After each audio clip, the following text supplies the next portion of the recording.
So in recent times, there's been over 2 million guns sold in the U.S. It makes you wonder, what are people buying, and what is their intent behind their purchase? Are they thinking through all the things that they could possibly want? Are people buying new? Are they buying used? And so what I thought I'd do is I wanted to show you guys kind of a basic arsenal that I started out with. I selected each of these particular guns, they're my oldest ones, based on their use, and each one of them has a specific purpose, and I felt like this setup was a good setup for me to get started with, and it has been a good setup to get started with. I could do almost anything I would need to do on a survival basis from this particular setup. So I wanted to share that with you guys. All of these I purchased used from a store. Obviously you need to go through the right channels to get these. By buying used, I was able to buy all of the different types that I wanted, and it was a lot less expensive that way. And the store that helped me with them was very informative. But some of these are very basic, nothing special. I'm not gonna be showing you guys anything tactical here. But this is just basically a basic setup that anybody can start off with, and I'll tell you what all of the purposes of them are for. Now, I'm sure that a lot of you are wondering about personal safety, and I did start out with a firearm that is meant for personal safety. It's something that I carry on me a lot, whether I'm out in the woods hiking, even when I'm out fly fishing. This is something that I always have on me because it is something that I feel is kind of a necessary thing to have. You never know what could cross your path, what could happen, whether you use it just to make a loud sound and chase something off, or you have to use it to protect yourself. A personal firearm is something that is I think essential for everybody to have. Now mine is something that is very easy to conceal. In fact, you've probably seen these jackets and vests that I wear. These are the Outback Trading Company Deer Hunter. This is the Deer Hunter jacket. You see me wear the Deer Hunter vest a lot. They have a concealed carry pocket right inside here. So this is my concealed carry. This is a Sig Sauer P239. It is a 357 Sig.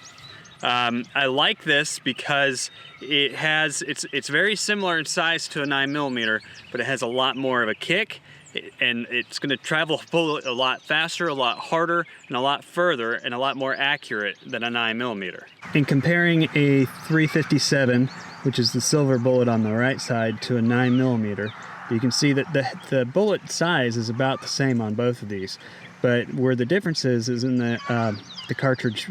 You have a lot more. You can see that on the 357, it's got a thicker base. You have a lot more powder behind it to push that bullet. It's going to travel faster, harder, and at greater distances with greater accuracy. So it's basically like taking the 9mm and bumping it up a little bit on steroids. It's the way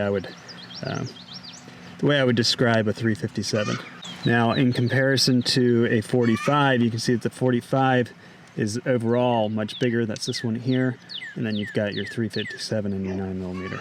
So this is what I carry as my concealed carry. This is what I carry. I also have a belt holster, and I'll carry it out in the open. It doesn't really matter to me, but it's a very nice gun. It takes 7 per cartridge. I have another carrier for the other side of my hip that allows me to have at least 3 cartridges easily accessible at any time. I really love this firearm. This is probably my favorite firearm that I've ever had, and it was the first one that I ever purchased, and it's just been a fantastic tool, and it's a fantastic defense weapon if you want something that you can carry with you. Women can stick this in their purse very easily.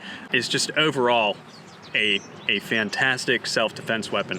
I don't need to be walking around with a 45 or anything else. I know that with this, I'm pretty accurate with it, and again, I love these Outback Trading jackets. The oil skin on these is fantastic for working because nothing seems to penetrate it.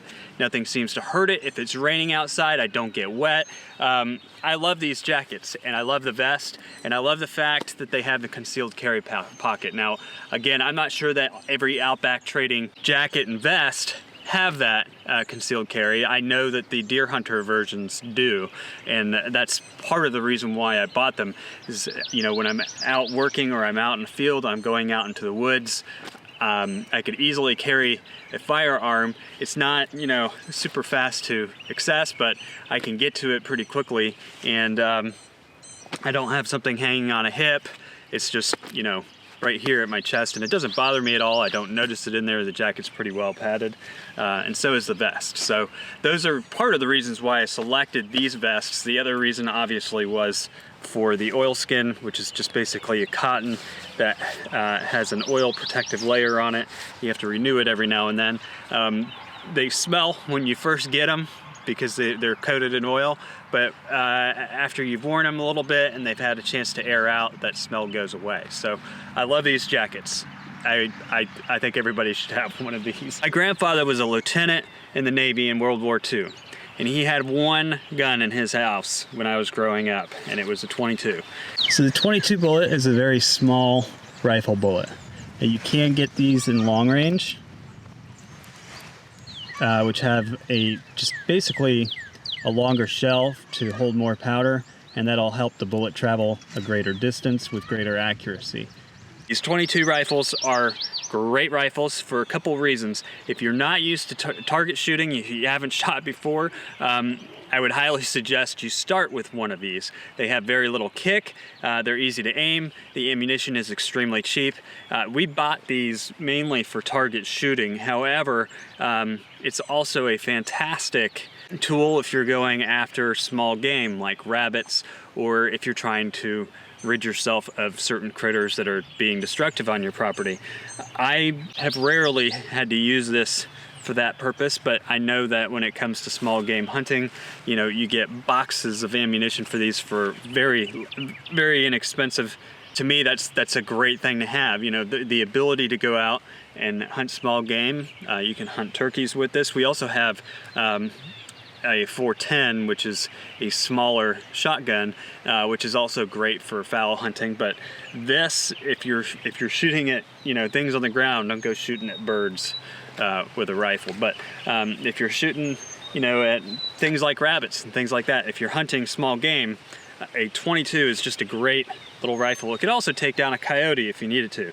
Now, my daughter's is a little smaller than this. It's a much lighter weight gun, and it has a larger scope on it. It works really well for her. For me, I like this heavier wood gun because it doesn't budge much at all when I shoot with it. I like this older scope. I'm used to it, and I have fairly good accuracy at even long distances across our fields with this one. So I like this .22, and this is a, you know, again, if you're not used to having a rifle or anything like that, you can still get small game with these. You can practice with these. You can get used to owning a gun with these. I think everybody should have a .22. And again, these are single shots. These aren't, you know, tactical guns. And overall, they're just, to me, they're just fantastic. And like I said, this is one of my favorite rifles right here. I use it more than I do any other rifle or any other long gun I have. Now, this is nothing special. It's a Charles Daly 12 gauge shotgun. This is a very, very basic shotgun. It's not a very expensive gun at all. And neither was that .22 that I showed you. You know, with a 12 gauge is a very basic gun for any homeowner, anybody. It can be used for self-defense, obviously. It can be used for hunting deer, and it could also be used for hunting waterfowl and pheasants and all sorts of things. I usually keep in my stock some buckshot. I'm missing one there. We keep this handy for home defense, and obviously my wife also has a 410 with buckshot that she keeps handy. You want to make sure that all of your weapons are locked up in your house. By the way, it's good to have gun safes. They make different sizes of them, And they also make drawer safes for your smaller handguns. You can easily type in a code with your fingers and it pops the drawer out. I have one of those, I love it. But as far as a weapon that can be used for self-defense, home defense, but also be used for hunting large game like deer, it can be used for hunting small game, it can be used for hunting a lot of things, the 12 gauge is a great one. Or the 410. Obviously the 12 gauge has a lot more power than a 410. Now the problem with hunting with something like this is that you're gonna have a mess to clean up. And so I don't hunt with this that much. I have gone bird hunting with it, but that's about the extent that I have used this out in the field, is mainly for waterfowl. I have not used this when it comes to deer or anything like that, because I don't wanna be picking out all the little pieces. But it is a versatile gun if you're getting into things. The kick on the 12 is going to be a lot stronger than the 410. So just like the 22, when it comes to rifles, if you're new to this and you're first getting a weapon, you can get the 410. 410 is an incredible smaller shotgun. It doesn't have much of a kick at all. It's going to do the same thing with home defense that this would do, and the only thing it lacks is power for longer range. If you're a little more experienced, the 12 gauge is kind of a necessity. And obviously you can get as fancy as you want to with shotguns. You can get double barrel, you can go up the line, but this was my first one. It's a very, very basic one. It was when I got this, it was just kind of like an essential. I need to have that in my arsenal. Now another one that everybody should have in their arsenal when they're starting out, and this one's going to have a heck of a kick, but it's a 30-06. So the 30-06 bullet is a much larger bullet. When you compare it to the 22 long range and the 22, you can see that it is a substantially larger bullet. This has a lot of powder to it, which helps drive the bullet longer range with greater accuracy. And then again, the larger head is what is necessary for large game. When you're deer hunting or large game hunting, you need something bigger. This would probably do a lot of damage to something like a coyote, but when it comes to hunting deer or other larger game that you might need to hunt for food supply and other things, the guns that I'm showing you are the guns that I purchased for specific purposes. The Mossberg 30-06 I purchased for large game and hunting. It does the job when you need it to. I don't mind having the basic scope on here. I'm not a big hunter. I don't hunt all the time, but when I do, this gets the job done for me. It's a very basic setup, very basic gun. It has served its purpose for me over the years. It's fairly accurate, and I can shoot it at some pretty good distances with this one with very nice accuracy. It's an essential caliber to have in your arsenal, especially if you're a survivalist, especially if you need to have the ability to put down a larger animal or anything like that. Having the proper size caliber rifle is essential.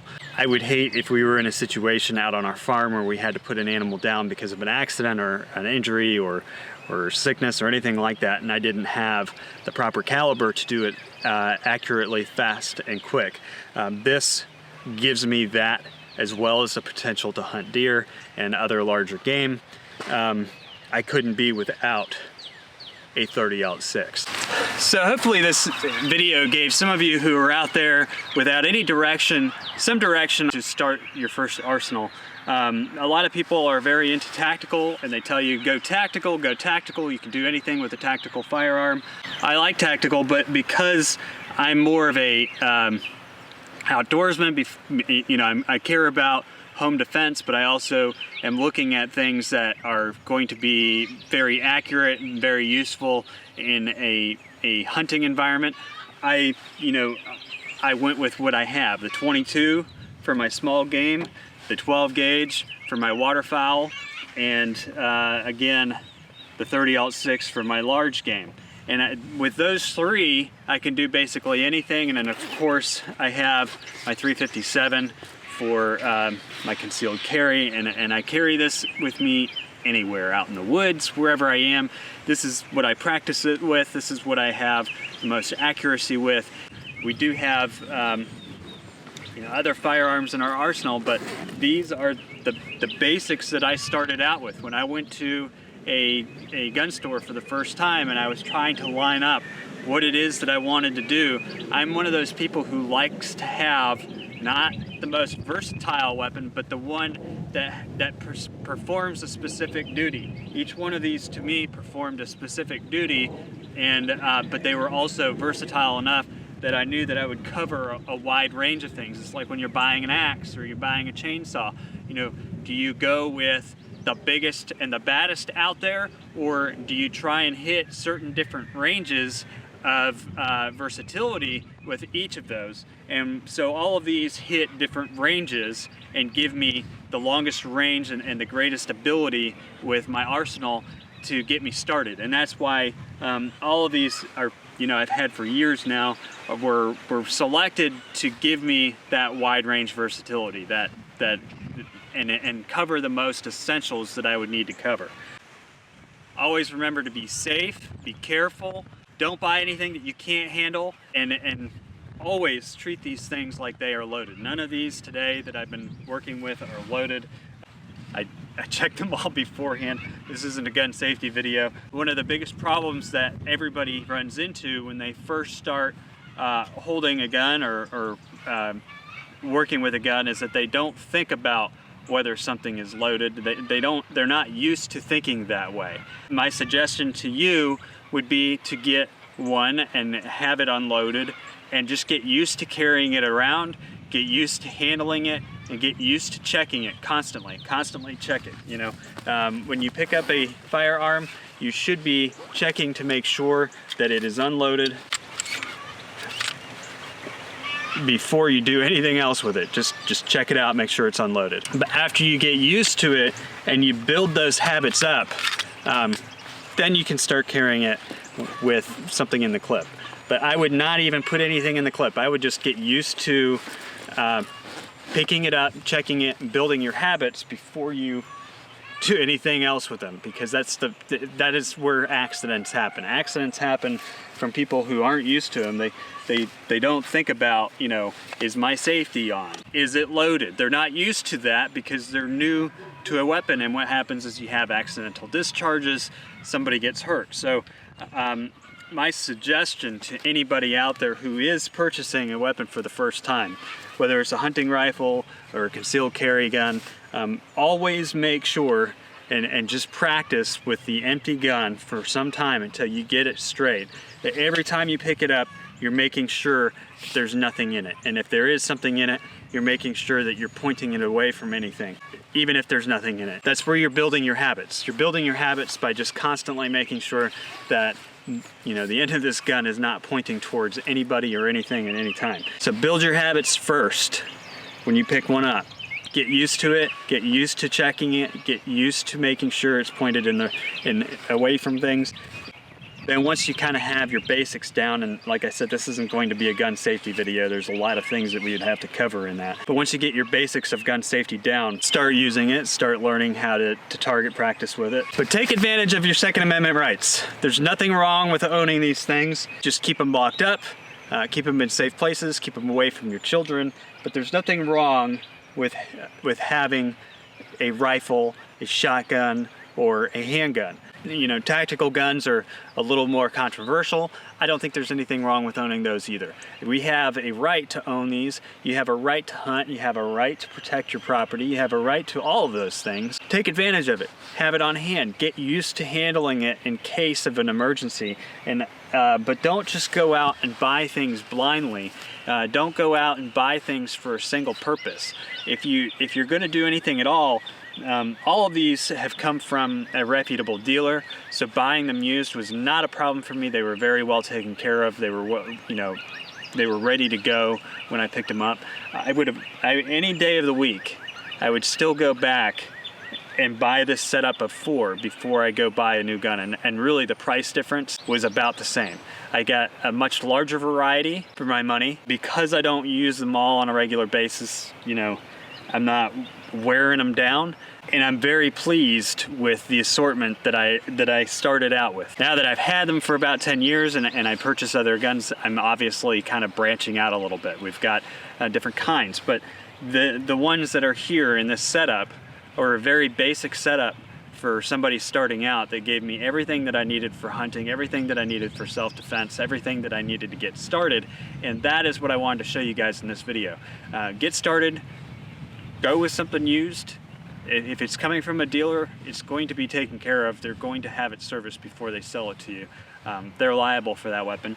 With the amount of money you're going to spend on something new, you can get a nice assortment, things that are going to be able to cover a lot of different basics. And that's what you want to do when you're starting an arsenal, especially for survival purposes.